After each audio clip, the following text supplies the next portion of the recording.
هلا صارت جاهزة السفرجلية على الطريقة الحلبية الأصلية. صحتين وهنا على قلبي وقلبكم.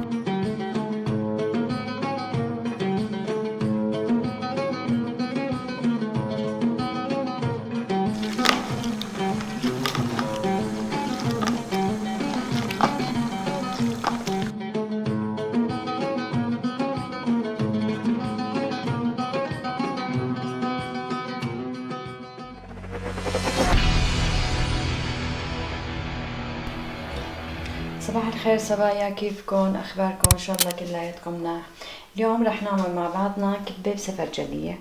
هلا بما انه موسم السفرجل وموسم الرمان رح ناخده كله فريش ونعمله. بتعرفوا الكبة السفرجلية كبة حلبية مشهورة كتير كتير. هلا بدنا كيلو سفرجل. حمض الرمان يعني ما بتفرق نهائيا، كل واحد حسب ما هو بيحب الحمض. هلا انا عندي كيلو ونص رمان لانه بدي اعصره واخد ميته بس مشان احمض فيه السفرجل. وبلزمنا مشان السفرجلية الثوم، دبس بندورة، نعناع، 7 بهارات، ملح، بهار اسود، شان بدنا نستعملهم مع سلق اللحمة. بالنسبة للكبة المدعبلة المسلوقة رح نحط مع البرغل، رح نحط البصلة وننقع البرغل وبعدين نشوف خطوة بخطوة مع بعض. خلونا نشوف هلا كيف رح نغسل البرغل ونطحنه، وبعدين بنقلي اللحمة يلي بدنا نحشي فيها الكبة المسلوقة. خلونا خطوة خطوة مع بعض. خلونا نشوف مع بعضنا شلون رح نسلق اللحمة مشان السفرجلية. هلا انا بحبها يكون فيها عظام، يعني تكون لحمة بعظمها، بس اللحام ما كان عندوش اخذت عظام لوحدهم.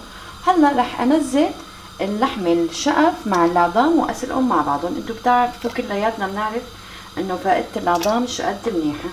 طبعا بعد ما نقعناهم بخل التفاح والملح هلا بدنا ننزلهم على السلق. لوقت ما تستوي اللحمة الشقف رح نقلي حشوة الكبة المسلوقة. هلا بدنا نقلي حشوة الكبة المسلوقة، طبعا ما في حدا ما بيعرف.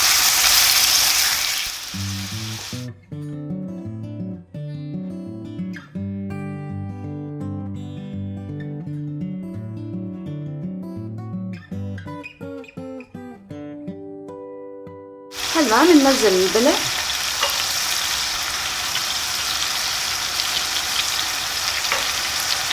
سبع بهارات، بنخليها على نار هادية لوقت ما تستوي تعطينا اللون المناسب. هاي لحشوة الكبة المسلوقة السفرجلية. اكيد ما بنحط لها بصل لانه هون الكبة المسلوقة ما بنحط لها بصل. انتو اي مكسرات عندكم بدكم تحطوا لها فيكم، بس انا اليوم ما رح احط لها مشان بدي استطعم بطعم اللحمة.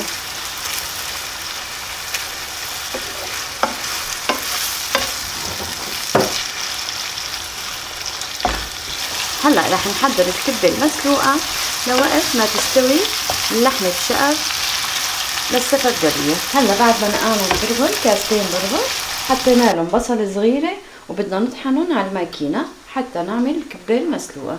خلونا نشوف مع بعض كيف طريقة الطحن.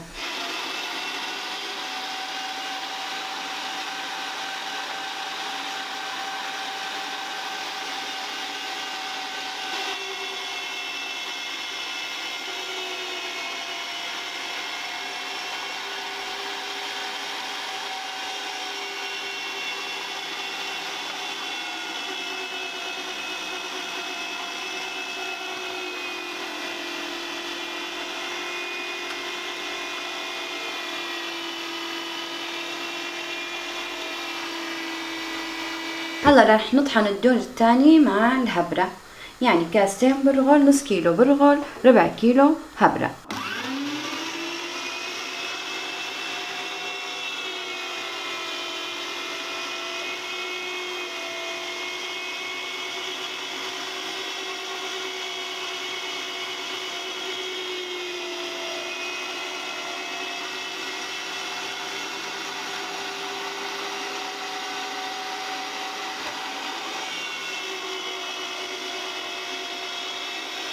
هلا بعد الدور الثاني حطيت لها شوية طحين لانه مشان ما تفتح معنا اثناء السلق.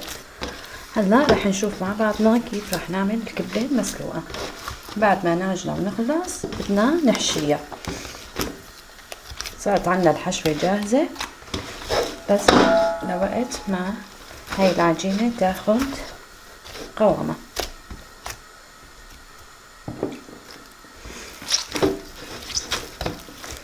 هلا صبايا خلصنا من عجن البرغل.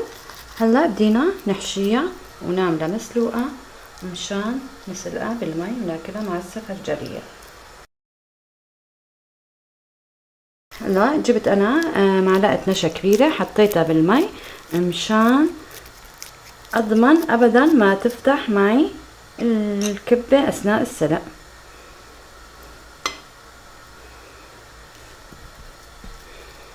انه النشا شفتوا بالاول حطينا معلقة طحين تقريبا مع البرغل وقت عجنته، وهلا وقت بدي اعمله احشيه واسكره حطيت نشا بالمي. شايفين ما في اسهل منه صار. هلا بقي علينا الخطوة اللي بعدها كيف بنسلقها بالمي.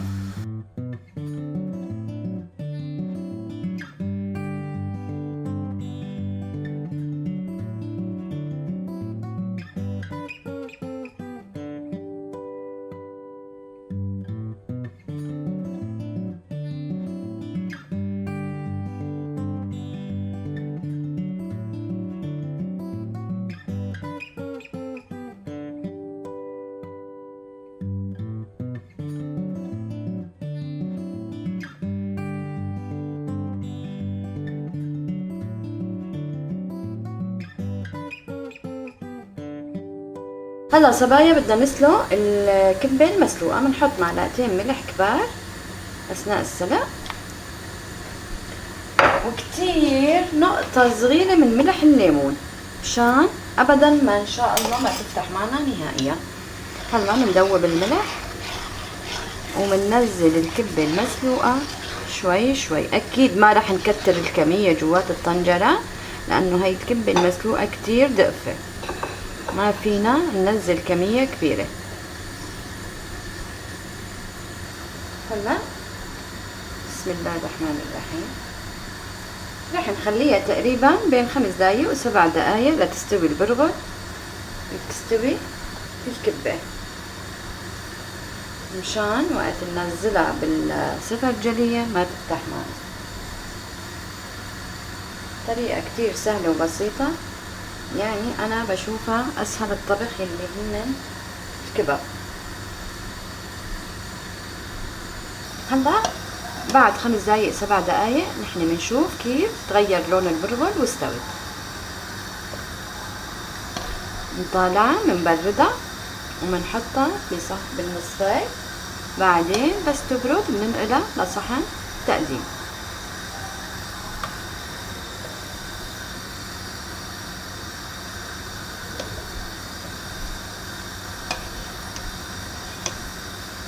يا سلام، شايفين قوامها؟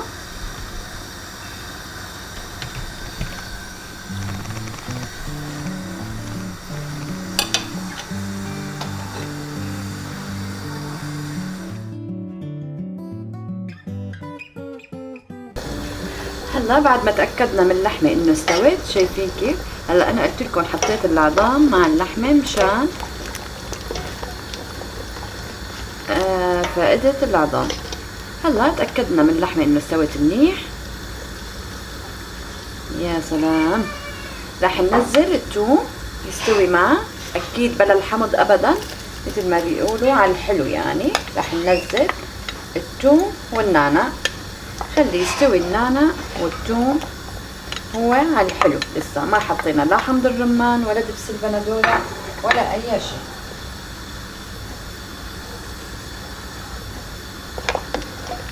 هلا بس يستوي الثوم راح ننزل الحمض. يا سلام، يعني ريحتها بتاخذ العين.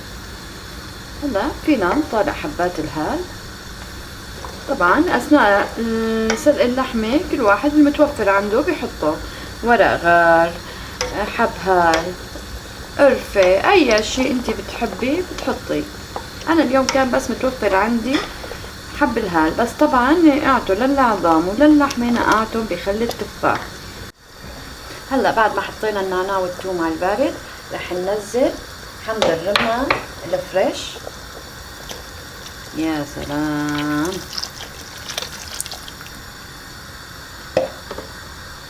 مع دبس البندورة. هلا بما انه نزلنا الحامض خلص اللحمة رح تاخد قوامها، هي كان يعني لازم تكون مستوية على المظبوط. هلا بتشد، اذا ما كانت مستوية وحطينا الحمض رح تشد بقى كتير، رح ننتبه على هالقصة.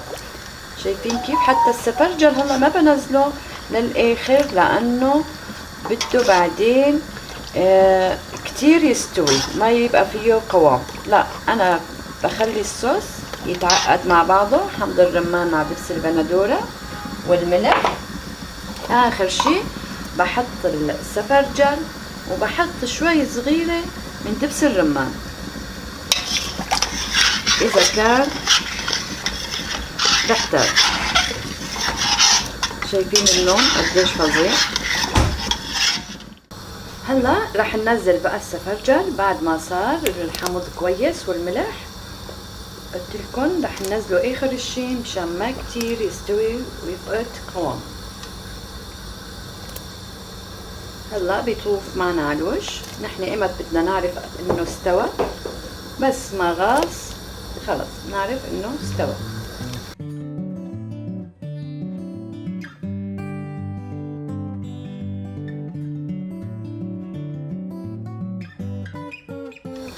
اخر شي نحط شوي صغيرة دبس رمان، واللي بحبها حلوة شوي حط لها معلقة سكر. يا سلام، يعني ريحتها بتاخد العين. النعناع والثوم عطانا ريحة بتجنن.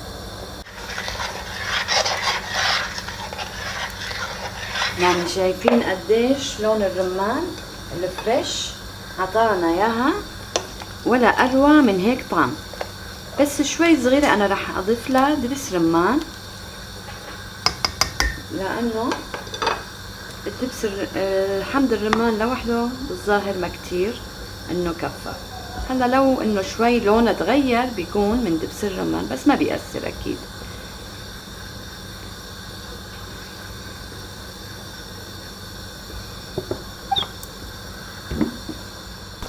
هلا صارت السفرجلية جاهزة، لازم نسكر تحتها وبنقدر نسكبها ونقدمها وناكل منها. وصحتين وهنا على قلبي وقلبكم. قلت لكم نحن ما بدنا كتير نسوي السفرجل لانه بعدين ما بيبقى له ابدا قوام. شايفين قوامها كيف؟ يعني كأني مالها مطبوخة.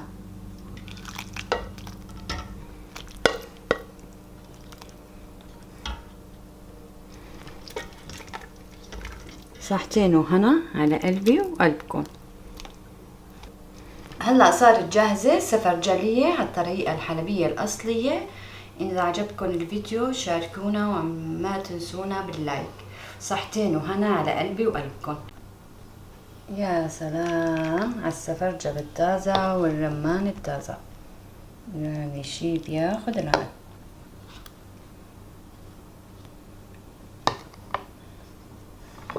شايفين كيف السفرجل واقف قوامه ابدا ما انهرس معي لانه حطيته اخر الشي بعد ما عملت صوص الحمض.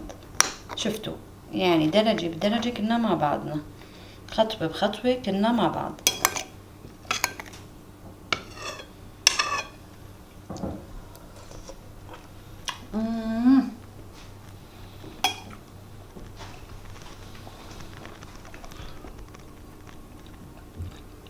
وصحتين وهنا على قلبي وقلبكم. إذا عجبكم الفيديو ما تنسونا بالإعجاب واللايك والاشتراك بالقناة ليوصلكم كل شي جديد. تابعوني على قناة كندوشة الحلبية الأحية الأصلية. إلى اللقاء بفيديو تاني إن شاء الله.